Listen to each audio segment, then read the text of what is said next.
Hello friends, welcome to EDU-ACS your education mentor. So friends, आज के session में हम बात करने वाले हैं उड़ीसा स्टेट के बारे में, न्यू एकेडमिक सेशन 22-23 के बारे में।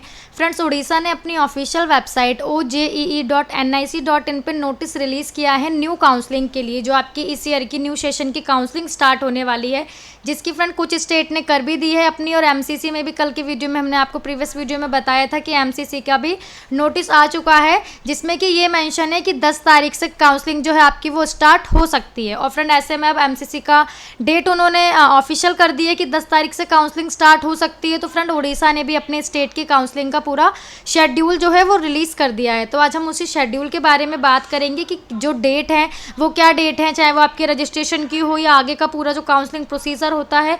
और फ्रेंड, किसी भी काउंसलिंग के लिए सबसे मेन होता है आपका एलिजिबिलिटी, कि आपकी एलिजिबिलिटी क्राइटेरिया वहाँ का जो उनका मेंशन है एलिजिबिलिटी, उससे मेंशन है या नहीं, और प्लस डॉक्यूमेंट्स क्या क्या आप लोगों को लगेंगे, कैसे आप लोगों को अप्लाई करना है, क्या आपका अमाउंट रहेगा, स्टेट के बच्चों के लिए क्या रिजर्वेशन रहेगा, किस कैटेगरी को कितना रिजर्वेशन का जो बेनिफिट है वो मिलेगा, हम इसी बारे में बात करेंगे। तो फ्रेंड, वेबसाइट जब आप ओपन करेंगे तो फर्स्ट आपको यहाँ पे ये शो होगा counselling for MBBS and BDS course.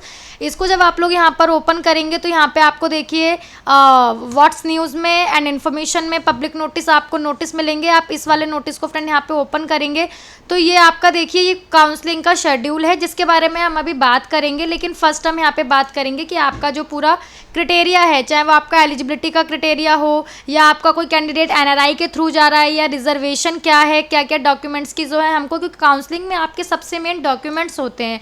तो डॉक्यूमेंट्स आपके पास पहले ही सारे आपके पास सबमिट होना बहुत ज़्यादा ज़रूरी होता है, ताकि at the time of counselling, at the time of joining process आप लोगों को कोई प्रॉब्लम ना हो। तो हम इस बारे में भी बात करेंगे। फर्स्ट हम थोड़ा इंट्रोडक्शन देख लेते हैं यहाँ पे कि इनके काउंसलिंग के क्या रूल है। तो फ्रेंड, आप जानते हैं कि उड़ीसा एक क्लोज स्टेट है।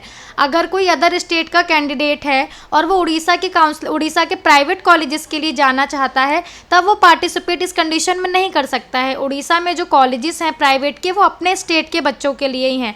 लेकिन आप सभी जानते हैं उड़ीसा में 2 डीम्ड कॉलेजेस भी हैं। डीम्ड की काउंसलिंग जो होती है वो आपकी स्टेट हैंडल नहीं करता है, प्राइवेट कॉलेज के थ्रू नहीं होती है। MCC के पोर्टल पे डीम्ड की काउंसलिंग होती है हमारी, जो कि जब MCC का नोटिस आता है तो उसी समय कुछ जो कैंडिडेट हैं जिनके स्कोर गवर्नमेंट के लिए होते हैं तो वो ऑल इंडिया कोटा गवर्नमेंट की काउंसलिंग करते हैं, और जो कैंडिडेट डीम्ड की जिसकी काउंसलिंग करना चाहते हैं, जो कि हमारे 49 डीम्ड कॉलेजेस हैं इस टाइम पे, तो वो डीम्ड के थ्रू MCC के पोर्टल पे ही डीम्ड क्लिक करके आगे प्रोसीड करते हैं। तो उड़ीसा में आपके डीम्ड के 2 कॉलेज हैं, एक आपका Kalinga institute of medical science जो कि भुवनेश्वर में है, एंड सेकंड वन है आपका IMS सम, ये भी फ्रेंड आपका भुवनेश्वर में ही है। तो ये हो गई हमारी कि जो डीम्ड के कॉलेज हैं उड़ीसा की, उनके लिए कौन एलिजिबल है। अब हम ये बात करते हैं कि जो प्राइवेट कॉलेज हैं वहाँ के, तो प्राइवेट के फ्रेंड आप देख सकते हैं ये लास्ट ईयर की इन लोगों की कट ऑफ है कि लास्ट ईयर क्या क्लोजिंग रही थी, चाहे फिर वो आपकी प्राइवेट की हो या गवर्नमेंट की हो, ये पूरा डाटा है यहाँ पे। तो प्राइवेट के वहाँ पे देखिए 2 कॉलेज हैं आपके, एक है हाईटेक, वो भुवनेश्वर में है, एंड सेकंड वन भी आपका हाईटेक ही है जो कि भुवनेश्वर में ही है। लेकिन हाईटेक और आपके दोनों जो है ये 2005 ही इनकी जो है वो स्टैब्लिश्ड है। तो यहाँ पे हम बात करें तो जर्नल के लिए आप देख सकते हैं कि स्टेट के जो कैंडिडेट हैं, तो वहाँ पे जर्नल के लिए जो क्लोजिंग गई थी वो 577 गई थी। और आप सभी जानते हैं कि हर स्टेट में कैटेगरी जो होती है वो डिफरेंट होती हैं, कहीं पे SC ST OBC और कहीं पे सब कैटेगरी भी होती है कि SC में इनकी सब कैटेगरी कैंडिडेट की क्या है। तो आप यहाँ देख सकते हैं GC SC ST NRI general physical handicap SES और STPH ST के फिजिकल हैंडीकैप, ठीक है। और सेकंड वन भी हाईटेक भुवनेश्वर, तो इसकी जो गई थी वो 568 गई थी। फीस की बात करते हैं तो जो प्राइवेट कॉलेज के लिए बच्चे जा रहे हैं स्टेट के, उनकी जो फीस होगी वो आपकी 6,50,000 पर एनम फीस है, ट्यूशन फीस। और अगर NRI कैंडिडेट की बात करते हैं तो NRI कैंडिडेट की 26 लाख वहाँ पे ट्यूशन फीस आपकी पर ईयर हैगी। और फ्रेंड, आप सभी जानते हैं प्रीवियस वीडियो में हमने बात भी की थी कि उड़ीसा स्टेट में 2 न्यू मेडिकल कॉलेजेस भी आए हैं जो कि गवर्नमेंट के कॉलेज हैं।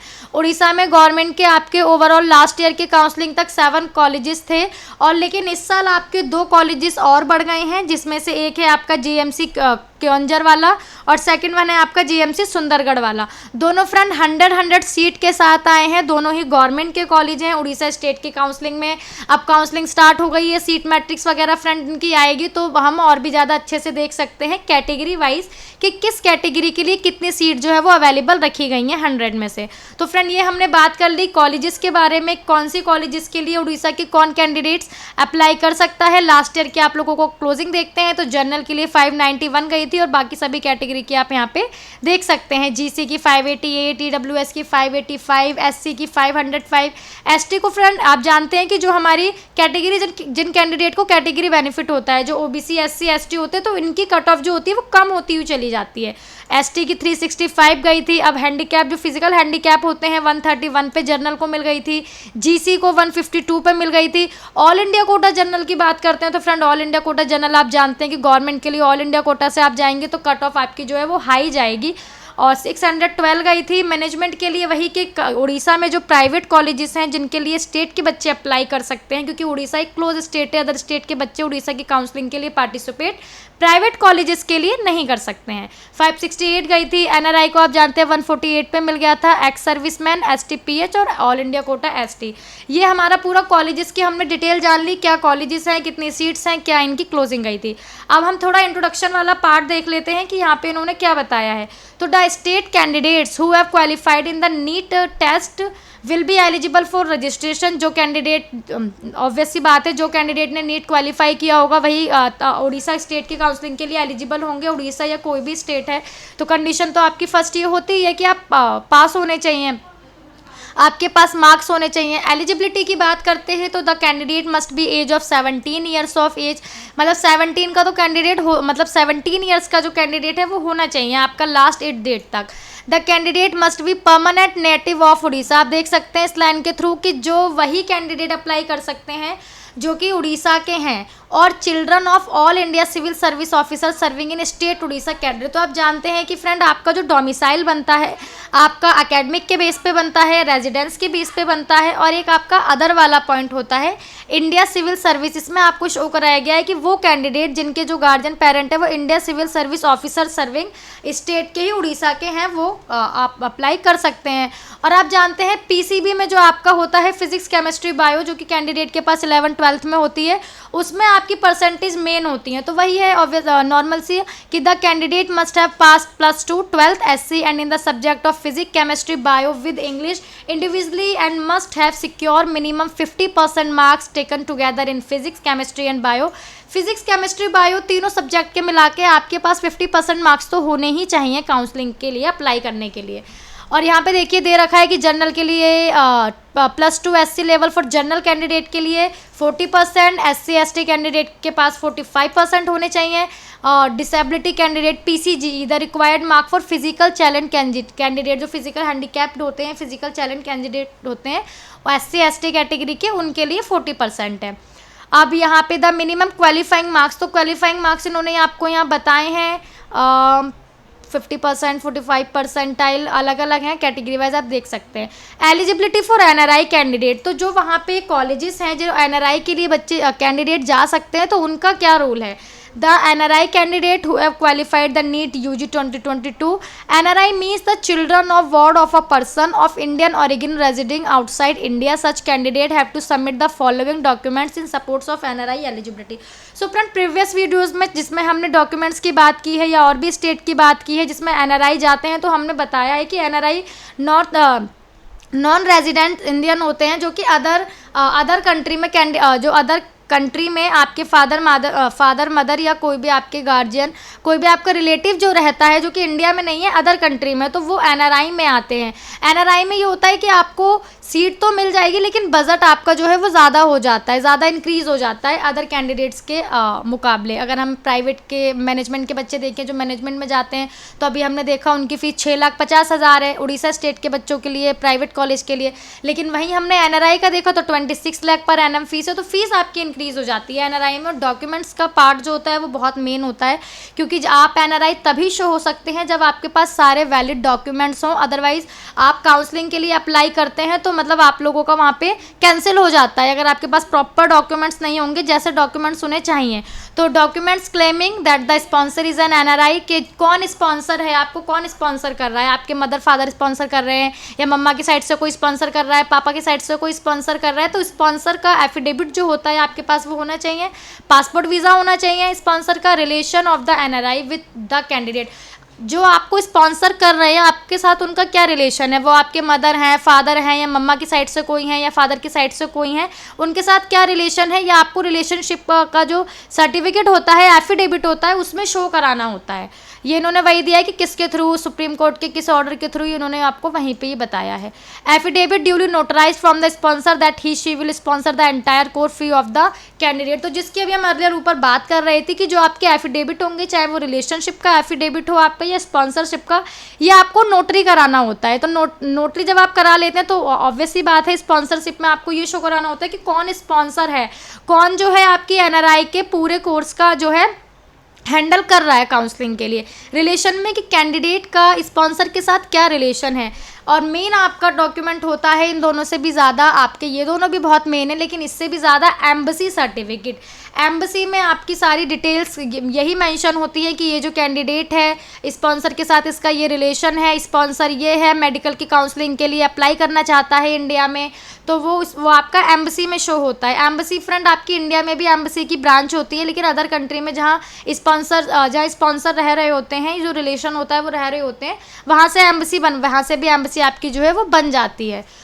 अब हम बात करते हैं एम्बेसी का। फ्रेंड कोई फॉर्मेट नहीं होता है, एम्बेसी का अपना फॉर्मेट होता है। जब एम्बेसी आप जाते हैं तो आप वहाँ पे मतलब उन लोगों को बताते हैं, तो जो डॉक्यूमेंट्स वो लोग मांगते हैं या जो भी उन लोगों का होता है प्रोसीजर, वो आपको बताते हैं और आपको मेडिकल की काउंसलिंग के लिए अपना अलग से फॉर्मेट बना के सिग्नेचर वगैरह, स्टैम्प वगैरह करके सारी चीज़ें दे देते हैं।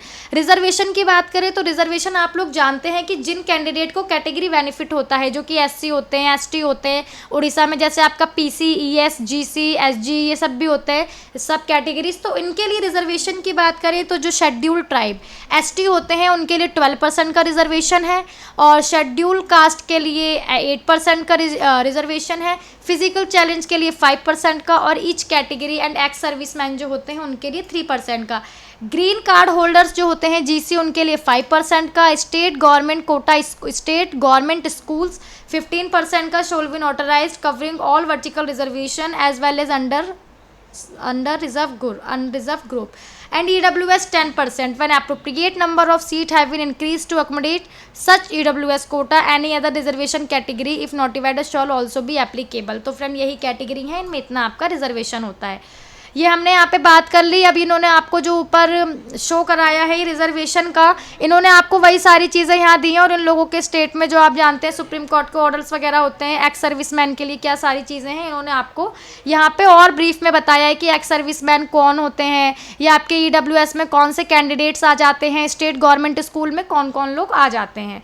ये यहाँ पे सारा आपका हो गया। अब हम बात करते हैं the NRI seats shall be filled in the following order by eligible of NRI candidate of state domicile, by eligible NRI candidate of outside states, by eligible UR candidates of the state if seat still remain unfilled. तो NRI के लिए यहाँ पे आप देख सकते हैं rules है कि NRI के लिए आप इस कंडीशन में जा सकते हैं, या तो कैंडिडेट जो है वो स्टेट डोमिसाइल होना चाहिए NRI का, और जो या अदर स्टेट का भी होगा तब भी आउटसाइड स्टेट का यहाँ पे इन्होंने एलिजिबल है। और जो जनरल कैटेगरी है, अगर जो सीट है NRI की मान लीजिए बच जाती हैं कुछ सीट, और NRI के बच्चे उन सीटों को नहीं लेते हैं, उड़ीसा में NRI के लिए काउंसलिंग नहीं करते हैं, तो वो जो सीट होंगी वो आपकी general candidate UR candidate of the state ले लेगा, और उनको फिर लास्ट में आपकी जब लास्ट का राउंड चलेगा तो उसमें फिल कर देगा अदर स्टेट फिल कर देगा आपकी जनरल कैटेगरी के लिए, UR कैंडिडेट्स के लिए वो सीट फिल हो जाएंगी।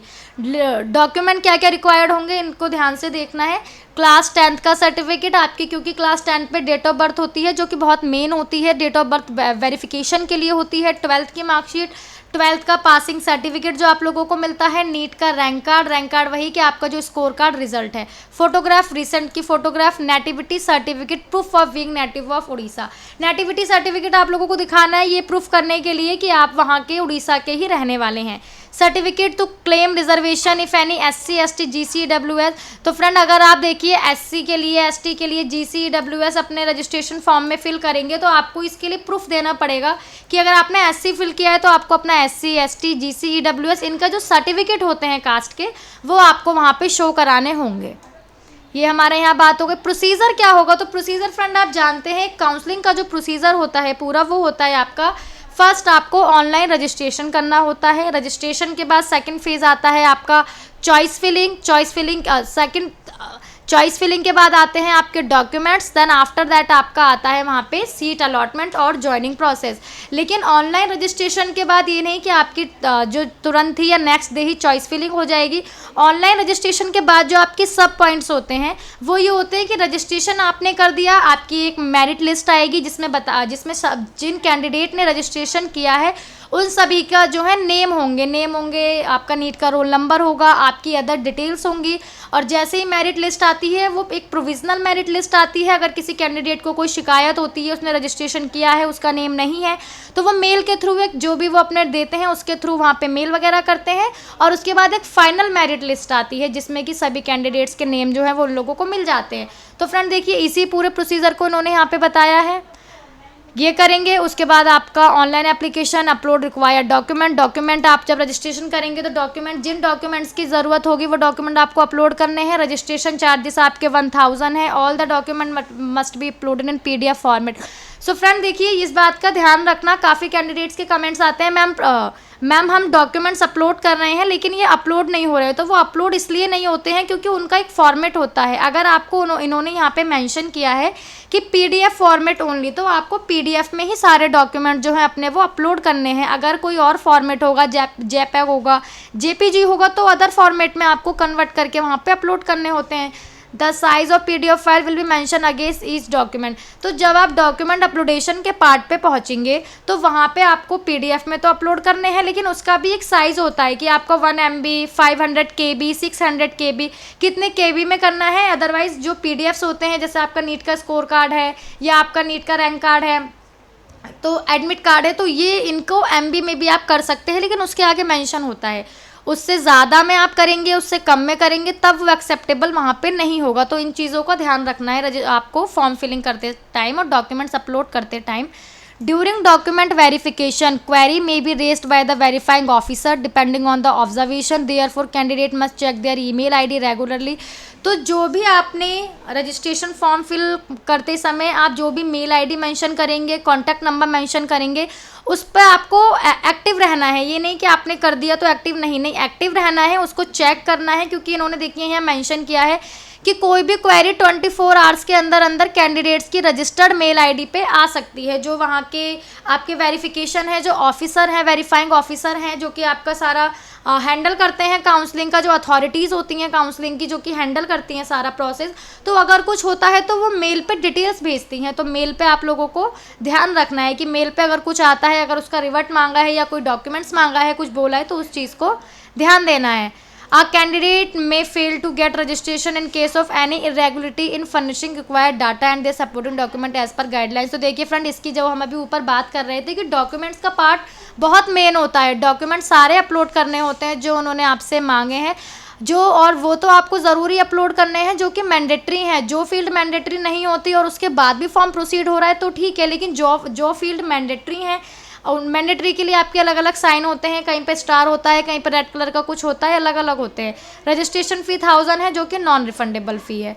तो फ्रेंड ये फिजिकल चैलेंज कैंडिडेट के लिए है। All physical challenge candidate must appear before the medical board of SCB medical college Cuttack on the schedule data and time without fail. Physically challenge candidates के लिए कि फिजिकल कैंडिडेट्स जो है वहाँ पे candidate must appear before the medical board at SCB medical college, ये जो आपका है on the schedule data and time without fail, आप लोगों को यहाँ पे पहुँचना है। डिटेल ऑफ काउंसलिंग प्रोसेस, ये हमने पूरा यहाँ पे सारा क्राइटेरिया जान लिया, डॉक्यूमेंट्स जान लिए, NRI की क्या कंडीशंस होती हैं वो जान ली, रिजर्वेशन जान लिया, और आपका यहाँ पे हमने कि स्टार्टिंग से आपको कैसे स्टार्ट करना है वो जान लिया।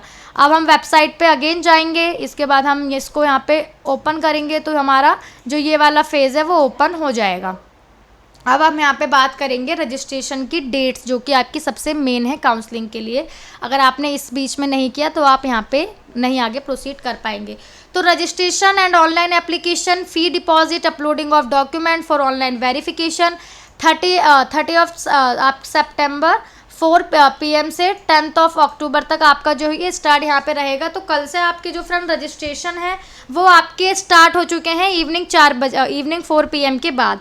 लास्ट डेट जो है वो आपकी 10 ऑफ अक्टूबर है 11:59 PM। तो जो विंडो है वो आपका ओपन रहेगा, कल से ओपन हो गया है 10 तारीख अक्टूबर की आपका रात को 11:59 PM तक ओपन रहेगा। Required to query if required during online respond to query if required during online verification. तो आपको वो मेल वाली बात अभी जो हम कर रहे थे कि मेल पे कुछ आ सकता है, वो आपको जो हैंडल कर रहे हैं ऑफिसर, वेरीफाइंग ऑफिसर, उन्होंने कुछ मेल किए तो उसके रिस्पॉन्ड का आपका जो टाइम है वो आपका 1 अक्टूबर से 12 अक्टूबर 5 PM तक है। Recognition and processing of data, पूरा डाटा कि कितने कैंडिडेट ने जो है वो रजिस्ट्रेशन किया है, गवर्नमेंट के लिए क्या है, प्राइवेट के लिए क्या है, क्या डॉक्यूमेंट्स अपलोड किए हैं, ये पूरा processing of data. Publication of provisional state merit list, तो स्टेट मेरिट लिस्ट जो अभी हम बात कर रहे थे कि जो मेरिट लिस्ट होती है जितने भी कैंडिडेट ने रजिस्ट्रेशन किए हैं वो उन सबका पूरा डाटा कि कितने कैंडिडेट्स ने रजिस्ट्रेशन किए हैं, क्या इनके रोल नंबर है, क्या इनके मदर फादर के नाम है, क्या इनके स्कोर थे, क्या इनकी रैंक है, जो डाटा होता है पूरा आपका और भी अदर वो सारा। Receipt of query if any raise by candidate regarding the provisional state merit list, तो अगर किसी कैंडिडेट ने रजिस्ट्रेशन किया है, डॉक्यूमेंट अपलोड किए हैं, पेमेंट की है, आफ्टर दैट पूरा प्रोसीजर किया है रजिस्ट्रेशन का, फिर भी मेरिट लिस्ट में नेम नहीं आ रहा है या कुछ वहाँ पे प्रॉब्लम हो रही है, कोई डिटेल ठीक नहीं है आपकी वहाँ पे नेम में या आपके रोल नंबर में एक्स्ट्रा इन सब में, तो वहाँ पे आप क्वेरी कर सकते हैं। तो इसका जो टाइम है वो आपकी लास्ट डेट 16 अक्टूबर 5 PM तक है। पब्लिकेशन फाइनल मेरिट लिस्ट, जब आपकी क्वेरी सारी सॉल्व हो जाएंगी तो जो फाइनल मेरिट लिस्ट होगी वो आपकी 18 अक्टूबर को ऑफिशियल वेबसाइट पे रिलीज़ कर दी जाएगी। तो अभी सिर्फ आपका रजिस्ट्रेशन से लेकर के मेरिट लिस्ट तक का ही शेड्यूल आया है। आगे का जो प्रोसीजर होगा, चॉइस फिलिंग हो गया और उसके बाद आपका रिजल्ट हो गया, ज्वाइनिंग प्रोसेस हो गया, ये अभी डिक्लेयर नहीं हुआ है। ये आपको उन्होंने बोला है कि ये will be notified in due course of time, कुछ समय में ये आपका जो है यहाँ पे डिक्लेयर हो जाएगा। इनकी मेल आईडी है, ये ऑफिशियल वेबसाइट है, आपको इसी पे जाके सारा रजिस्ट्रेशन का प्रोसेस जो है वहाँ पे करना है। सो फ्रेंड देखिए यही डिटेल थी कि अदर स्टेट की भी काउंसलिंग स्टार्ट हो चुकी है, एमसीसी की भी डेट आ चुकी है कि 10 तारीख से काउंसलिंग आपकी स्टार्ट हो सकती है। और ऐसे ही आपकी अब उड़ीसा की भी ऑफिशियल डेट्स आ गई हैं। तो जो कैंडिडेट्स हैं उड़ीसा का, जिनके पास डोमिसाइल है उड़ीसा स्टेट के काउंसलिंग के लिए इंटरेस्टेड है, तो वो काउंसलिंग के लिए अप्लाई कर सकते हैं। और कोई जैसे ही न्यू डिटेल्स आएगी किसी भी स्टेट के बारे में, कुछ और न्यू इन्फॉर्मेशन आएगी तो आपको EDU-SCS के चैनल के थ्रू इन्फॉर्म कर दिया जाएगा। Thank you for watching this video and friend all the very best for your NEET counselling activities.